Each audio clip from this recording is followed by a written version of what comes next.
So Redline Steel was a company that kind of just fell in my lap. Initially, I wanted to purchase something for my son. It was a really cool steel sign, and it had a place where you could engrave your name.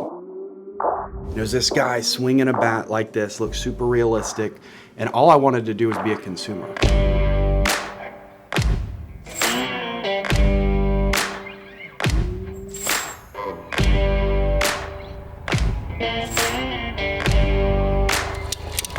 I'll give you the short story. The guy ended up being very backlogged, said that he couldn't make this for me within a certain amount of time. He would reach back out whenever he was caught up. So I said, no worries. 10 minutes later, he reached out and said, holy crap, it's Colin Wayne. Can't believe it's you. I'd love to be at your level one day.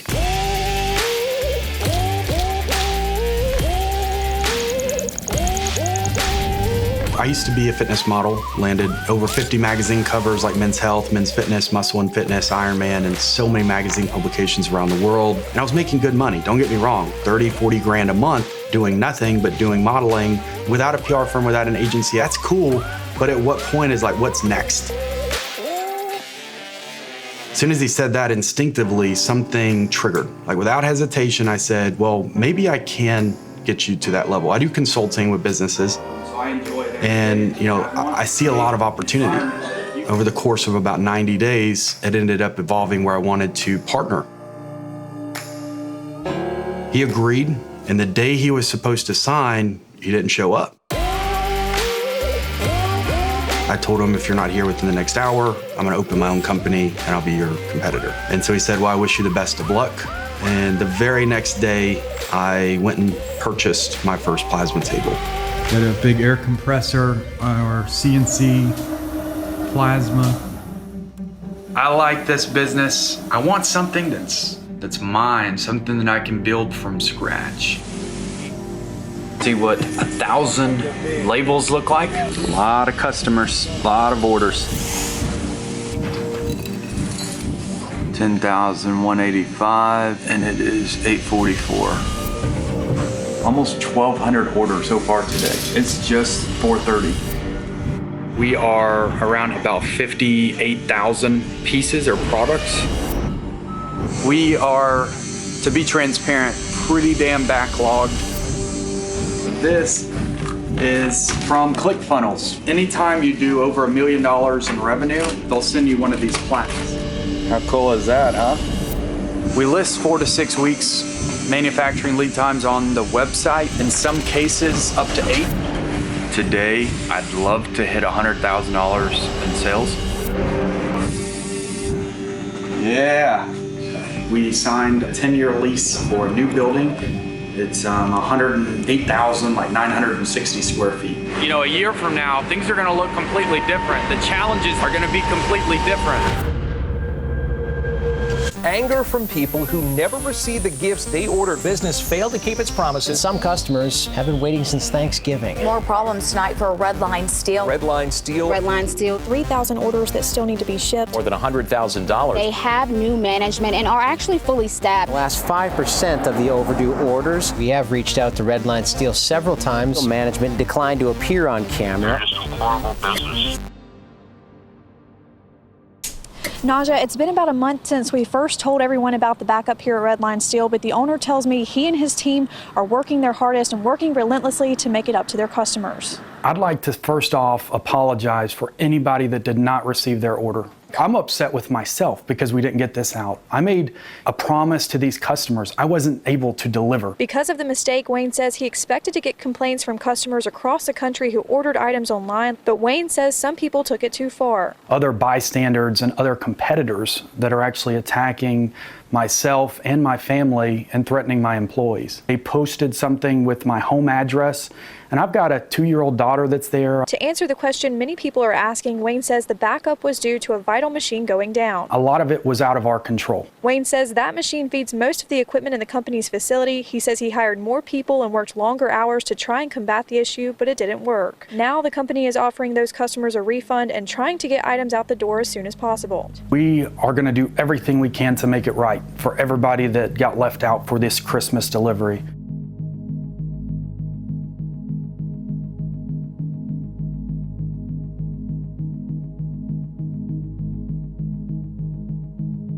This year, there were some massive takeaways from that. So essentially, one of the biggest things was now we're leveraging stock items and bundle packs.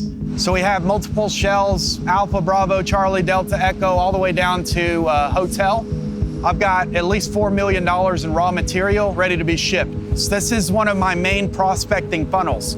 So we ship thousands of these on a weekly basis, and those are all prospected through landing pages. And so from this, we upsell them on a hope and a love, which we have inventory of as well.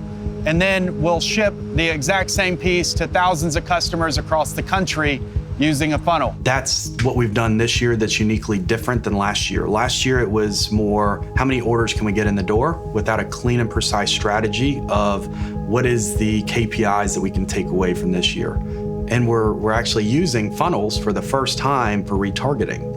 Whereas we only used it for prospecting, now we're using it, and we built several landing pages built through ClickFunnels so that we can leverage our own internal audience to purchase higher average order value costs. So instead of more orders, which is equating to more product manufacturing and flows through the entire shop, I would rather put an emphasis on what can I do as a value perspective to the consumer so that they spend more money. So value tiers. If we're not innovating and adapting to those changes, we're not making it better, we're gonna make it worse in the long term. The world's constantly revolving, it's moving. Same with marketing. What's working today will not work tomorrow. This is what's scary, right? If you're using a traditional website right now, it's gonna be so expensive for you to market and attribute new customers for growth in the future that if you're not finding good tools to sharpen, and get higher conversion rates, you're gonna be left behind because these large corporations are shifting their marketing budgets into paid traffic across social media. So right now is the best time to get started. It's gonna get very hectic, so we're gonna have to push out certain Instagram, Facebook. All right, guys, y'all ready to see the past weeks? We have 14 different items that are available now for 24 hours. So all the way until Saturday at 6 p.m. Central Standard Time. This was our most common voted pick out of all of the previous 11 weeks. This is a teal finish, guys. We also have a blue, which is kind of a navy blue. So if you like the dream catcher, let us know. When we first started off, I had no clue what I was doing. We didn't start out with this. What you see right behind me, this isn't how we started. When I first started, we actually had a kitchen oven, and we hot rolled steel together and made our own powder coat oven.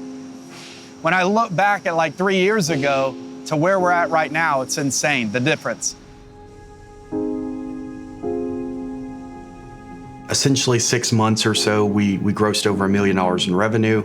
Year 2, we did close to 10 million. And then to date, we've done almost $40 million.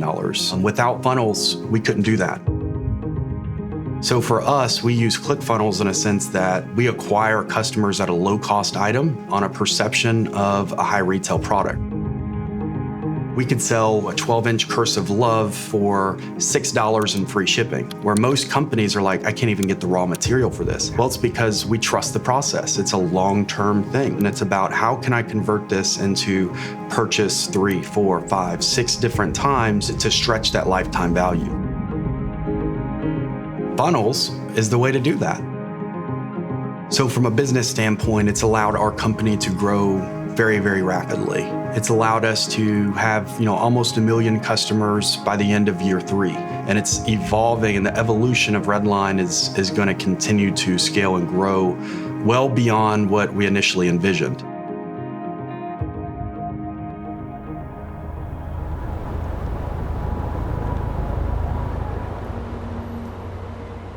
This is my second time coming here. In 3rd grade, I came here for a field trip, and my mom brought me along with my entire 3rd grade class, but I haven't been here since.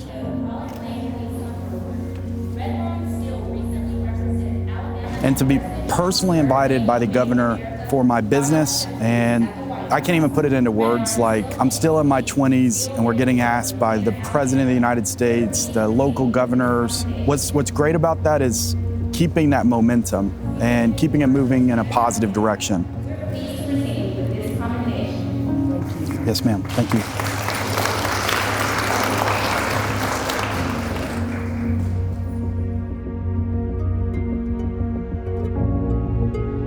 So May 3rd, 2012, it's a date that I'll always remember. I was working out in the gym in the Paktika province in Afghanistan, and a 107 millimeter rocket impacted about 3.5 feet from me. From the grace of God, I'm still alive. And I'm the type of guy that looks 10 years ahead and wants to support not only myself, but certain veterans. So the big vision is that Redline, essentially what I could see is almost a rehabilitation center for veterans and an outreach program to get them back into the workforce. Building a compound, let's say 300, 400 acres, having essentially everything that you would need within a compound of our own installation. So having barracks where people can live, having some type of recreation center where people can gather and have some type of culture that's continuing to evolve and grow and build. It's not just the money play. I love concept to reality and also the humanitarian side where there's a lot of homeless veterans that need the chance. They need something to look forward to, and all they need is a small stepping stone. And so I want to be a voice for those people.